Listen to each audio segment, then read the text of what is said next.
Alright, how's everyone doing? Welcome to From Z to A, Alphabetical Interviews with Zach Andersen. I am Zach Andersen. Today we are here at White House Productions in Shelton for the 17th edition of Monsters of Acoustic Rock, and I am joined by Danielle Capalbo of Quiet Giant. So thank you so much for being on the show. Thank you so much for having me. No problem. So I'm going to ask you the difficult questions as long as they have something to do with the letters of your band name. Okay. So we'll start with Q. Tell me about the history of Quiet Giant. How and when did you guys form? Do you have any good memories about your first gig together? Anything else? Yeah, actually just the other day I was going through some boxes and I found a cassette tape of our first show. It was just recorded on a Tascam and the quality of the audio is highly questionable, but it did kind of bring me back. So we formed 3 years ago and we were originally called Loom. And we operated under that name for almost a year, and it was a slightly different lineup, but the founders were myself, my best friend Jared, who plays drums, and my brother William. Mm-hmm. We remained the core. And, we've been gigging around Connecticut. We've had some really cool moments. We've gotten to do a lot of really cool stuff. And we put out our first record in October of 2015. So it was kind of a long time ago now, which is weird. And then we changed our name to Quiet Giant because there was another band called Loom that is like a heavy metal band from Norway. Right. And they didn't contact us, but we decided to be proactive and just swap up the name. We were going through some player changes at the time, so it seemed like, a good opportunity. And actually the name seemed arbitrary at first, and over time I have found that it actually describes our sound pretty well. So right. We've grown into the name a little bit. The name has grown on us, and 3 years later, this is where we're at. We're on the Telegraph Recording Company label, which is a really fun little family. Mm-hmm. And we put out an EP not too long ago that's a little more rockin'. And as of now, we're a 3-piece. Right. And we're going to try and take it in a little poppier of a direction. So we're always changing. Cool, excellent. Now, is there anything that's essential for you to do before a gig? Like, do you have any pre-show rituals? I do. I think all the guys warm up in some way on their instruments or, mentally. And my pre-show ritual is almost always to sing along to Back to Black by Amy Winehouse. Mm. Just, all the way through the record. And usually a couple of times in the car or in the shower, that kind of thing. It kind of gets me hyped, and it also helps me warm up my voice. So that's pretty essential for me. All right. Yeah. Who would you say are your biggest musical influences? As your just yourself, as well as the band. I think the band is influenced by so many things because each of us has a really eclectic, set of tastes. Mm-hmm. So I would say that our biggest influences are, at this point, like a lot of our friends' bands in the scene. So I take a lot of inspiration from like Violent May, for instance, or Glam Bat. But we all love Modest Mouse, Radiohead, Queens of the Stone Age, The Killers, Pixies, but as a singer-songwriter, my biggest influences are like Amy Winehouse, Sharon Van Etten, Chrissy Hines from The Pretenders, Stevie Nicks, and then dudes like Eddie Vedder, Adam Duritz. So it's kind of like, it's pretty fun. There's a lot of different things. So definitely, yeah. But it's noticeable in your songs. I can definitely. Oh, cool. Cool. From all those different points. Excellent. Yeah. Now, if you could play a gig with any other act in the world at any venue in the world, who would it be with and where would it be?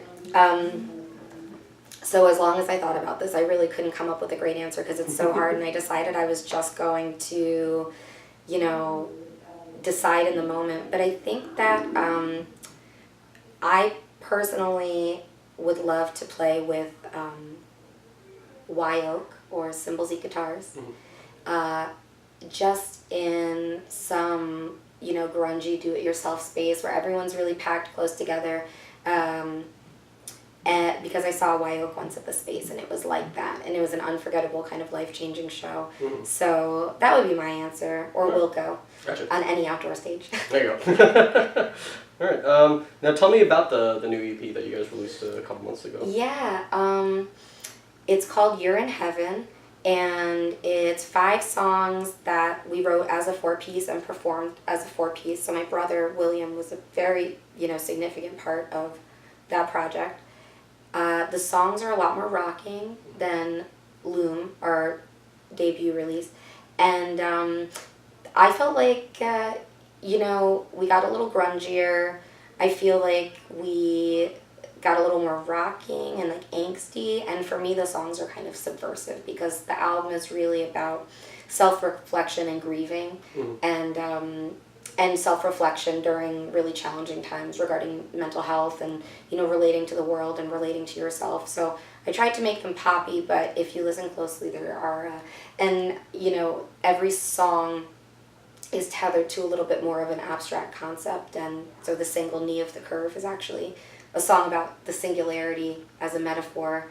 And someone wrote about it and said it was about a breakup, and I was like, dang. That's like, yeah, but what I love is that it could totally be about that. So anyway, they're a little bit deeper, they're a little bit, harder hitting, and we made the record at Squirrel's Nest in West Haven. It's part of Crunch House with an amazing engineer called Jeff Brown from Call It Arson. And it was just like a really intense labor of love. We did the capture with Alfredo Barrios at Raven Blue Studios in Brookfield. So it was like a little, I think it sounds live, but it was not done live at all. It was the hardest I've ever worked on a creative project. And I feel good about it. Excellent. I've enjoyed it thoroughly. I'm so glad that you like it. Yeah, I was nervous, but...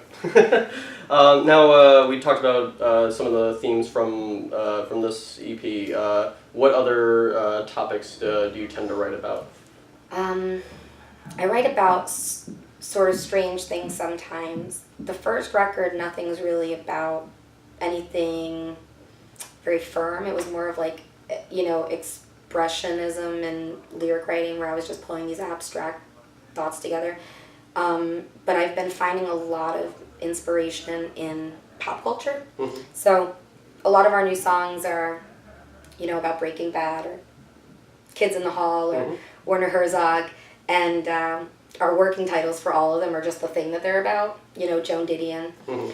But I always take a little idea, like a nugget that I get from reading something or seeing something, and then I harp on it for a really long time, and something just comes out. So excellent. Yeah. Now I'd like to end all my interviews with 3 interesting or random facts about yourself that many people might not know. Okay. I was a really good soccer player for a lot of my life. Okay. And I haven't played soccer in a very long time, and What I position? probably never will again. Right mid. Okay. And striker, but it was too much pressure. I didn't like it. But I thought I would do that my whole life, and then now I'm not doing that at all. I had debilitating stage fright to the point where I would, as recently as 4 years ago, never perform. Mm-hmm. Or if I performed, I would cry or really mess up. And now I feel like that's thankfully gone away.